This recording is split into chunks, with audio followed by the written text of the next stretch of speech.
Nusrat Jahan Maliha, Hazaribagh girls school and কলেজের অষ্টম শ্রেণীর শিক্ষার্থী। আমার বাবা একজন দিনমজুর।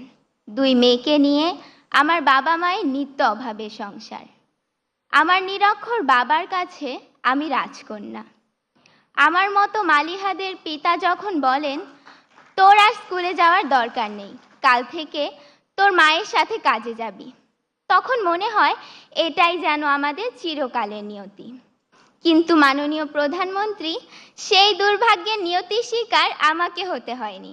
আপনার শিক্ষা সহায়তার জাদুর পরশে আমার মতো লাখো মালিহা আজ স্কুল, কলেজ, মাদ্রাসায় পড়ে উচ্চ শিক্ষার স্বপ্ন দেখছে।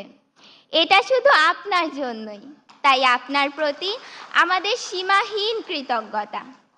মাননীয় প্রধানমন্ত্রী, বছরের প্রথম দিনে এক সেট নতুন বই হাতে পাওয়ার কি যে আনন্দ তা আমি বলে বোঝাতে পারবো না। নতুন বইয়ের ঘ্রাণ নেওয়ার সুযোগ আপনি আমাদেরকে করে দিয়েছেন। মাননীয় প্রধানমন্ত্রী, সর্বকালের সর্বশ্রেষ্ঠ বাঙালি, স্বাধীনতার মহান স্থপতি, বাংলাদেশের জাতির পিতা বঙ্গবন্ধু শেখ মুজিবুর রহমানকে দেখার সৌভাগ্য আমাদের হয়নি, কিন্তু বেহেশত হতে তিনি নিশ্চয়ই দেখছেন তার সুযোগ্য কন্যার কর্মকাণ্ড।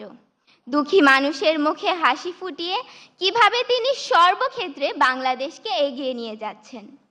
মাননীয় প্রধানমন্ত্রী, একটি স্বনির্ভর দেশ গড়তে শিক্ষা যে কতটা গুরুত্বপূর্ণ, জাতির পিতার পর কেবল আপনিই তা সবচেয়ে ভালোভাবে অনুধাবন করতে পেরেছেন।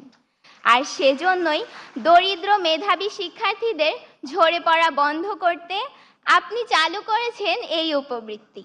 তাই আপনার প্রতি কৃতজ্ঞতা জানাতে আমাদের প্রিয় শিক্ষক আক্তার স্যারের কবিতার কয়েকটি লাইন বলতে চাই। শিক্ষা সবার অধিকার, মানুষ হবার মন্ত্রণা, এই দেশেতে সবচেয়ে ভালো বুঝেছেন শেখ হাসিনা। আপনি না বাড়ালে হাত, হারিয়ে যেতাম কোন অতলে, দুঃখের সাগর পাড়ি দিতে ভেসেই যেতাম বানের জলে। মাননীয় প্রধানমন্ত্রী, আপনি আমাদেরকে বানের জলে ভেসে যেতে দেননি, শক্ত হয়ে দাঁড়ানোর সুযোগ করে দিয়েছেন। মাননীয় প্রধানমন্ত্রী, এত কাছ থেকে আপনাকে দেখার আনন্দ আমি ভাষায় প্রকাশ করতে পারছি না।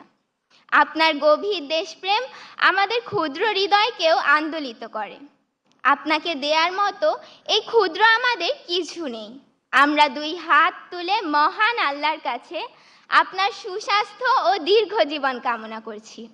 আপনার স্নেহের ছোঁয়ায়, মায়ের মমতায় আমরা যাতে স্মার্ট বাংলাদেশের স্মার্ট নাগরিকে পরিণত হতে পারি, ভবিষ্যতে দেশের জন্য কিছু করতে পারি, আপনার কাছে সেই দোয়া প্রার্থনা করি। ধন্যবাদ মাননীয় প্রধানমন্ত্রী, ধন্যবাদ উপস্থিত সকলকে। জয় বাংলা, জয় বঙ্গবন্ধু, বাংলাদেশ চিরজীবী হোক। আসসালামু আলাইকুম। ধন্যবাদ সবাইকে। ধন্যবাদ নুসরাত জাহান মালিহা।